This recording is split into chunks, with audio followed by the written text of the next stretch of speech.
Wow, this is some crazy news. You wonder if this country could ever get any worse. It just keeps getting worse. Man, let's just roll it. Born on 111, that just means I'm destined to do what I do. Talent from the heavens, praying that I see it through.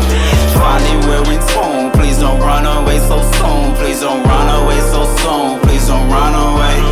You know, as a black man that has been born and raised in the so-called great United States of America, 26 years at this point that I've been an American since a baby, and I can sit here and say that this country's not all that great. It's not that cracked up to be. It's not the greatest thing since sliced bread, okay?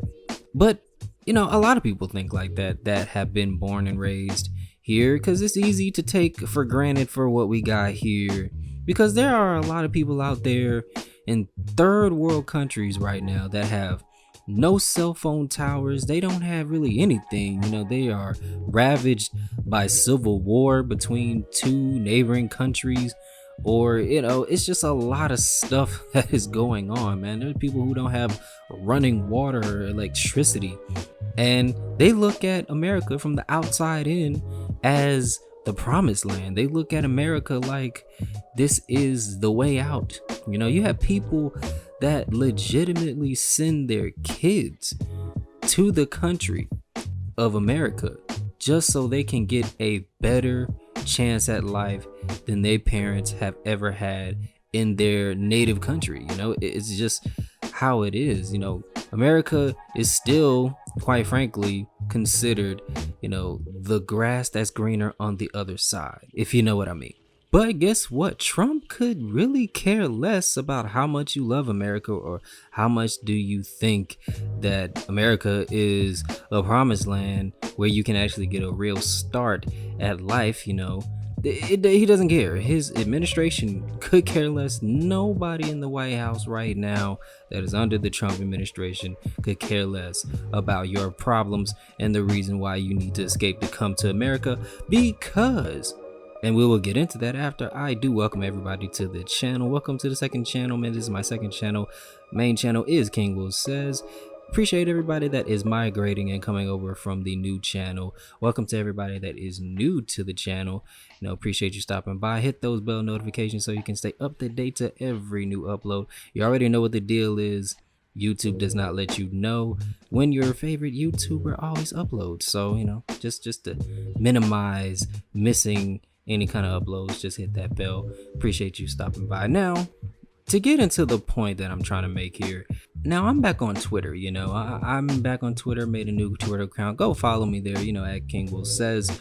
Appreciate that. I just be tweeting, all kinds of different things on there. Now I'm back on Twitter, and I'm browsing. I'm up, what I'm saying? As I'm making this video, it's 12:50, so it's about to be basically 1 a.m. and I go to the news tab just to see what's going on in the world. It's good to stay connected. And what do I see? I see in world news, it says the US increases immigration fees and will start charging asylum seekers. Yeah, you heard me right. Start charging asylum seekers. Yo, there's a fee to come here if you're seeking asylum, safety, or this is crazy to me, man. Okay, so pretty much it says the Trump administration is increasing fees for dozens of immigration and work applications. The price of applying for US citizenship has been increased by 81% to $1,160. The US government will also impose a fee to apply for asylum. The new fees will take effect on October 2nd, 2020. And yeah, that is correct. This is not a joke. This is serious. Trump and the Trump administration are trying to hustle people to get citizenships and hustle people who want to get asylum. Okay, now let's just look up the definition of asylum, shall we? So when you're seeking asylum, when you're an asylum seeker, is someone who has fled their home in search of safety and formally applied for legal protection in another country because he or she cannot attain protection in their home country. they seek it elsewhere. Now, we're just making a little bit of an assessment here. So basically, so say if somebody is coming after you, because a lot of things happen. I can only imagine the kind of things that happen in these other countries, man, these other smaller countries that just got a lot of crazy stuff going on, like civil war and things like that.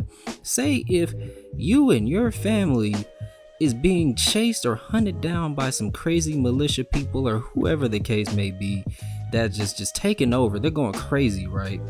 And you try to seek some safety, some asylum in America.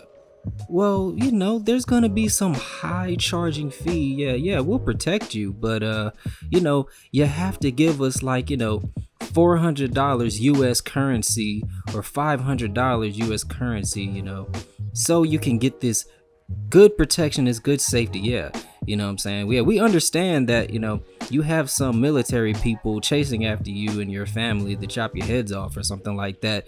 But, it is what it is.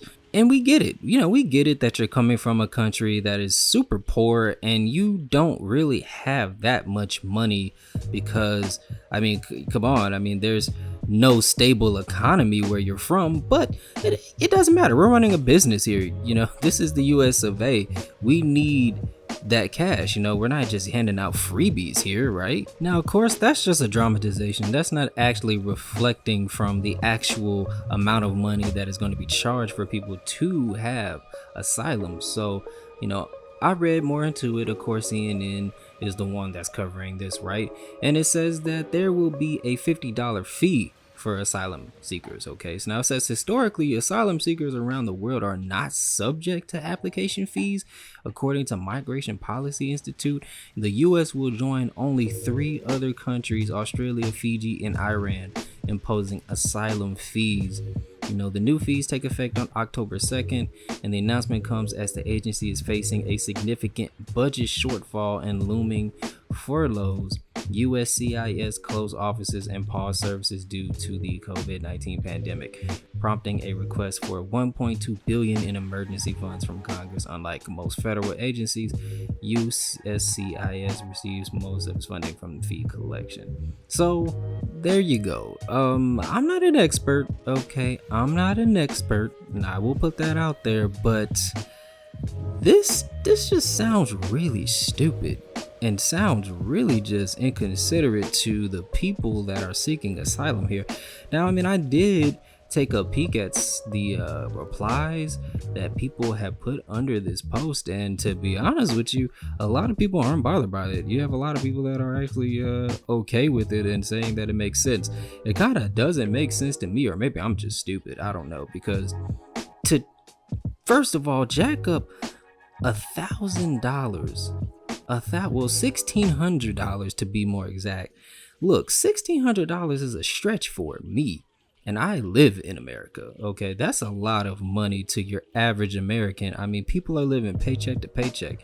You know what I'm saying? Like, not a lot of people in America have just $1,600 laying around. So to say that if you want to come over here and you're coming from a foreign country where you're probably not making that much money or even have that much money to begin with, to save up almost $2,000 US currency is quite a bit of a request, man. And to charge asylum seekers who could be trying to escape from God knows what is going on in their country, it's messed up, man. It's messed up. I'm gonna call it how it is. But you guys let me know in the comment section, man. I don't really know. This is crazy. It's crazy to me.